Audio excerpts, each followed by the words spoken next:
Shalom.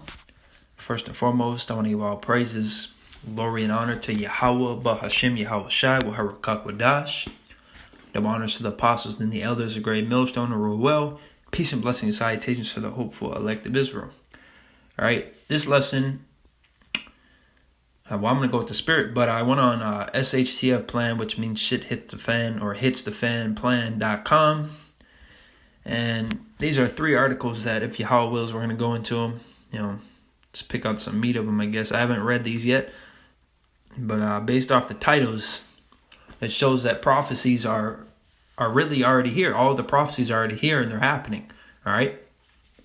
So it's only a matter of time before all hell breaks loose, man. All right? Things are escalating every day. And if you can't see it, then you're just blind. Simple as that. All right? So the first one we can deal with here is, I guess we can start from the bottom and go to the top. It says dollar in, well, let me just go to it. Dollar in crisis mode. China just dumped a load of United States treasuries again. So it's very clear that China is an enemy of the United States. Okay?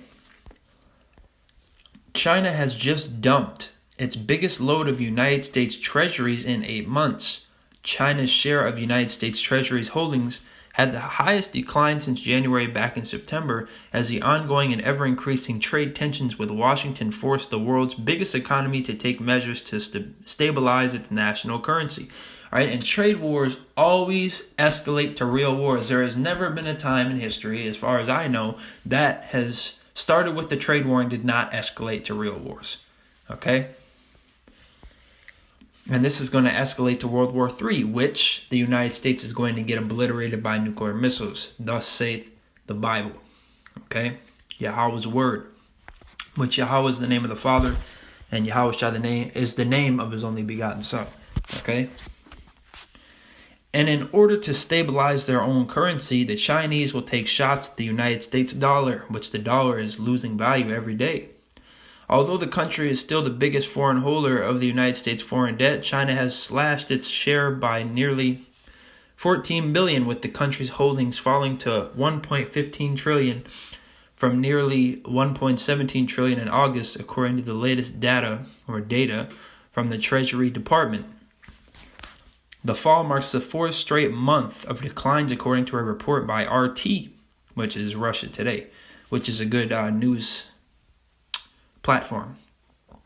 China has followed Japan's lead, as their share of United States treasuries fell to 1.03 trillion, the lowest since October 2011. Other nations are divesting from the dollar as well, making the United States currency highly unstable. That was heavy. Let me read that again. Because we've already seen that other nations are ditching it and completely getting rid of it, or banning it, however you want to put it.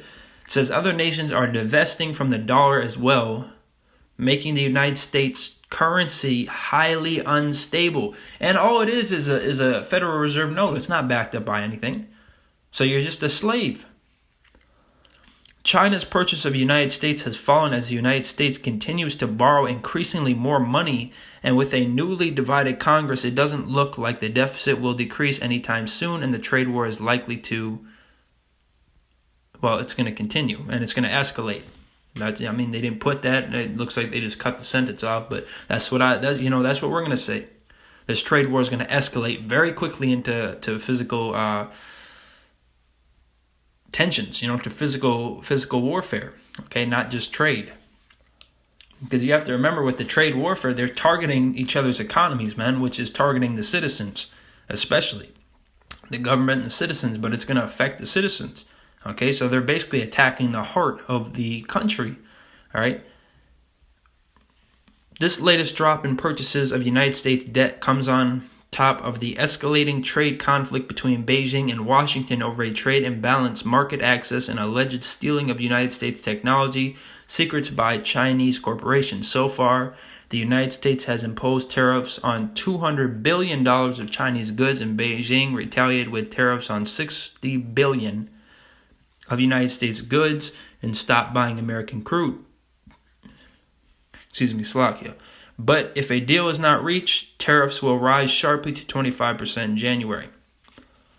The ever-increasing national debt and inflation, coupled with the trade war Americans are already paying for, could put untold pressure on an already unstable economy.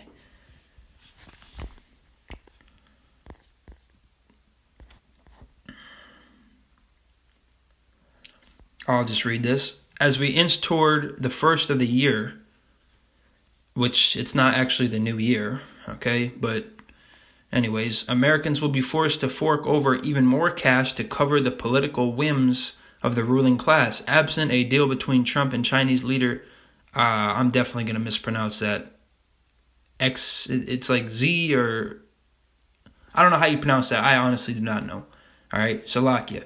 Jinping, so the leader of China, who are expected to attend a G20 summit this month in Buenos Aires.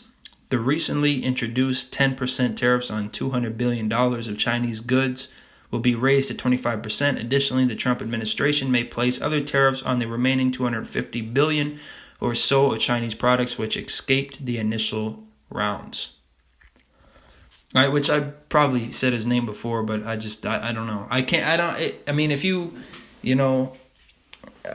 I'm Salaki. I don't know how to pronounce his first name. I really don't.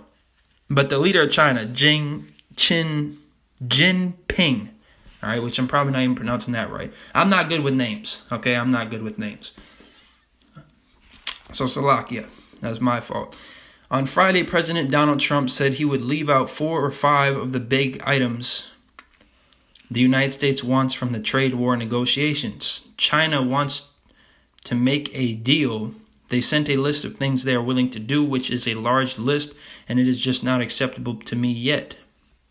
But at some point, I think that we are doing extremely well with respect to China, Trump told reporters, according to RT. Now, they're gonna put in these little bullshit points, but truth is, the tensions have never been this bad, and America is going to be laid desolate by nuclear missiles. All right.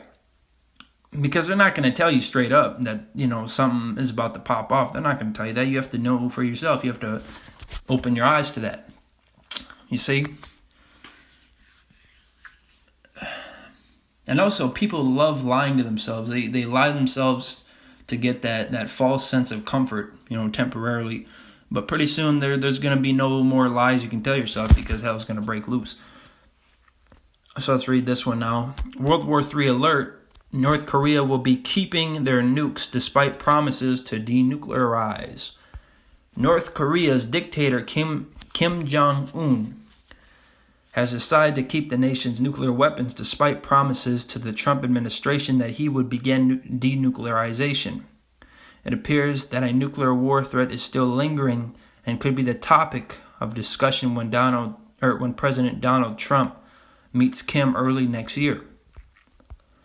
According to the daily STA UK, sources inside the communist state have reportedly revealed its leader Kim Jong-un has no plans to surrender his nuclear weapons despite talks of denuclearization with Trump. Oh, man. Okay, I think Jiro Ishimaru of Asia Press International, Salakia. All right, you just got to bear with me here. Revealed insiders have said Kim has been assuring his citizens he won't allow North Korea to be vulnerable, which shows he doesn't trust the United States. Even after Kim met with the United States President Donald Trump, progress on a peace treaty has been slow, and there is no peace treaty coming, all right? Scriptures actually talk about people believing that there's going to be peace, or people, saying that there's peace, but really there isn't, and sudden destruction is coming. Said Jiro, so Kim must feel the need to assure people domestically that he has no intention to let go of nuclear weapons. Talks between the United States and North Korea have not gone as smoothly as expected since Trump and Kim had their historic and landmark meeting in Singapore in July. Clearly it wasn't historic and a landmark meeting, and it didn't get anything done if he still is not going to give up those missiles. Because North Korea is going to use those missiles. Although the two leaders have agreed to a second summit in the United States early next year, the schedule and agenda have yet to be set in stone. A high-level meeting to iron out details that was scheduled to have taken place on November 8th was canceled the day before without explanation. But it's a safe bet that the United States will be adding North Korea's nukes to the discussion. According to the South China Morning Post, several political policies are complicating things. The politics of the ruling class could be the reason North Korea has elected to keep their nuclear arsenal intact. One issue further complicating matters was a report by the United States think tank, the Center for Strategic and International Studies, claimed that satellite images showed that North Korea had at least 13 secret facilities used to produce missiles. And what's the point in having something secret so people don't know about it? So they're clearly having no intentions of giving up weapons or really being at peace. If that is found to be true, the findings are not surprising. The North has not yet agreed to halt development of nuclear weapons or missiles, although it has staged no tests since the summit. North Korean state media also said on Thursday that Kim had successfully supervised the testing of a high-tech new weapon without elaborating. Regardless of North Korea's actions, Trump and his officials remain confident that Kim's pledge for denuclearization made in Singapore will be fulfilled. Well, you can believe whatever you want. Scriptures are going to stay true. Okay. Like it says in 2 Ezra 15, it caused them to be written in paper, for they are faithful and true. So they're going to come to pass. It doesn't matter what you believe. And of course, Esau is not going to want to think the opposite, because why would he want to think that he's going out of power? He's going to keep lying to himself and keep pushing out lies in the media. North Korea's announcement that Kim will not be denuclearizing has been met with heightened fears of a third world war, and this time it is most likely to be a global nuclear conflict. I got that part right. All right, now the last one. Government agency warning: space storms could cause massive blackouts. The Met office has told United Kingdom ministers that space storms could cause massive blackouts and destroy computers. According to the government's agency's study, a space storm could bring down the internet and all communications. According to the Sunday Times, a new report is claiming that huge solar flares can generate such intense magnetic fields over Earth, which in a flash, that's heavy right there, could burn out delicate electronics and even set them on fire. So basically it'd be like a EMP, kind of. The way it's disabling communications in the internet. The report, co-authored with scientists from the British Antarctic Survey, Rutherford Appleton Laboratory, and Cambridge University, said the UK should construct an early warning system because of their risk. Great Britain is at a major risk of being crippled by huge electrical disturbances caused by solar storms in space unless a satellite network is built that can detect them coming. And if you guessed the taxpayers are going to foot the bill, you'd be correct. We find that for a 1 in 100-year event with no space weather forecasting capability, the gross domestic product loss to the United Kingdom could be as high as $15.9 billion. The MET office study said, with existing satellites nearing the end of their life, forecasting capability will decrease in coming years, so if no further investment takes place, critical infrastructure will become more vulnerable to space weather. Which, don't necessarily take everything they say in articles too literally, because the point is that stuff like this can happen any day. Okay? It's unpredictable. Okay? They don't know when the stock market's going to crash. They don't know when World War III is going to pop off. They don't know when, even if they don't know when exactly somebody's going to launch an EMP on their country, or they don't know when somebody's going to, hit them with a cyber attack. They don't know these things, man. They don't know. There's going to be more death and destruction coming every day, and it's going to escalate more and more.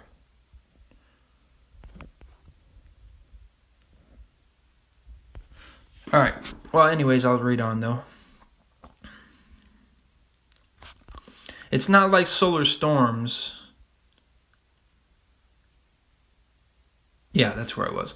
It's not like solar storms of this magnitude have never occurred either. According to Fox News, in 1859, a giant solar flare doubled the sun's brightness for a few minutes, followed by a surge in magnetism that caused powerful electrical currents in telegraph wires across Europe, igniting widespread fires.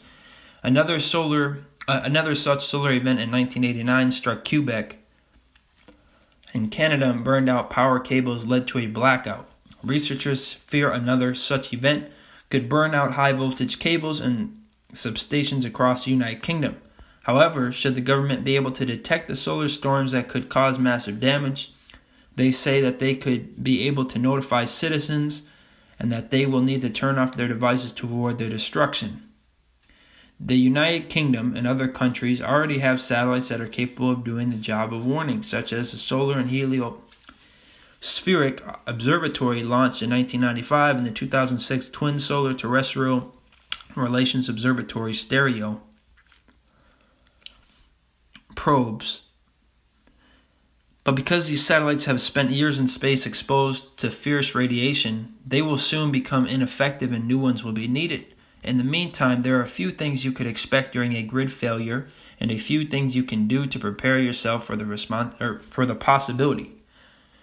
If you are looking for a simple guide for beginners, we don't need to do that. So that's just some 3 heavy things, man. But how do we prepare? By getting on Yahweh Shemel Shai's good side, man. Right? By going on the highways and byways if you're a man, pushing out YouTube videos, having faith, praying, fasting. Let me start off there. 2nd Esdras 9, I'll start at verse 1. He answered me then and said, measure thou the time diligently in itself, and when thou seest part of the signs pass, which I have told thee before, then shalt thou understand that it is the very same time wherein the highest will begin to visit the world which he made, which is what we're doing. All right, we're measuring the time diligently. We see that we're at the end. Excuse me, Salakia. Let me get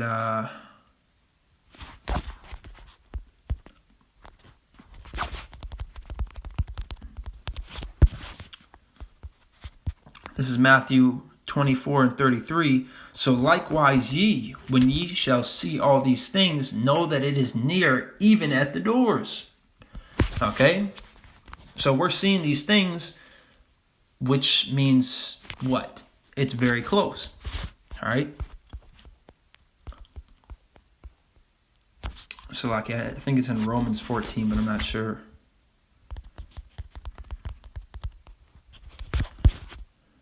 Romans 13 and 11.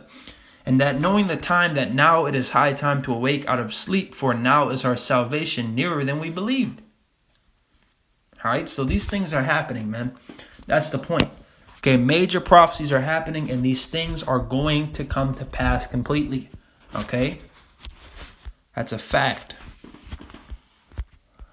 Verse 3, therefore when there shall be seen earthquakes and uproars of the people in the world, that's been happening for a long time now, then shalt thou well understand that the Most High spake of those things from the days that were before thee, even from the beginning. For like as all that is made in the world hath a beginning and an end, and the end is manifest, even so the times also the highest have plain beginnings and wonder and powerful works and endings and effects and signs. And everyone that shall be able to be saved, and everyone that shall be saved and shall be able to escape by his works and by faith. All right, because works without faith is dead, and faith without works is dead. Whereby ye have believed, shall be preserved from the said perils, and shall see my salvation in my land and within my borders, for I have sanctified them for me from the beginning. And then shall they be in pitiful case, which now have abused my ways, and they that have cast them away despitefully shall dwell in torments. For such as in their life have received benefits and have not known me, and they that have loathed my law while they had yet liberty, and when as yet place of repentance was open unto them, understood not, but despised it. The same must know it after death by pain. All right, and that's actually going into Proverbs 1. It's Proverbs 1 and 20. Or Salakia. Well, yeah, Proverbs 1 and 20. Wisdom crieth without, she uttereth her voice in the streets. How? Yahweh Shemel Shai is using his men, right? The prophets. She crieth in the chief place of concourse, in the openings of the gates in the city. She uttereth her words, saying, how long, ye simple ones, will ye love simplicity? All right, because this whole world is full of vanity and folly, man.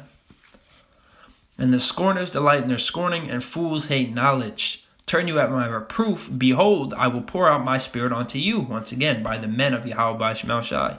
I will make known my words unto you. On the highways and byways, on YouTube videos, even on social media.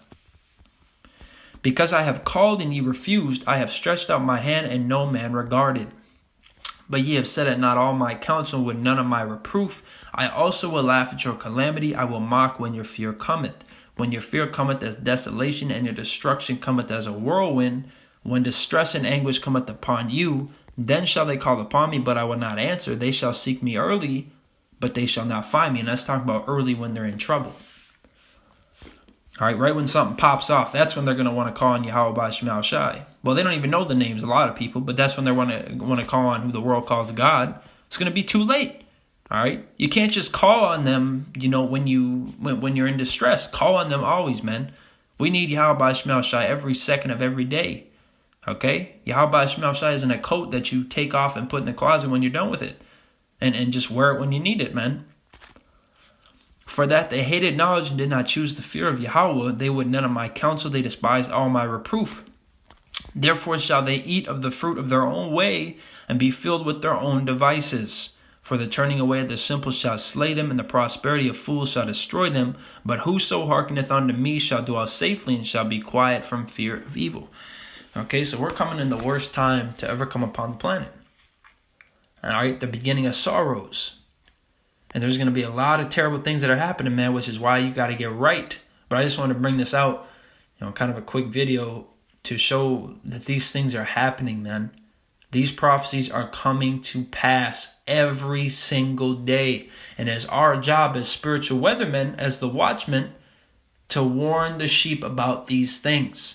Okay, so Lord willing, this is edifying the elect. It's time to get right, man. There ain't much more time to do it.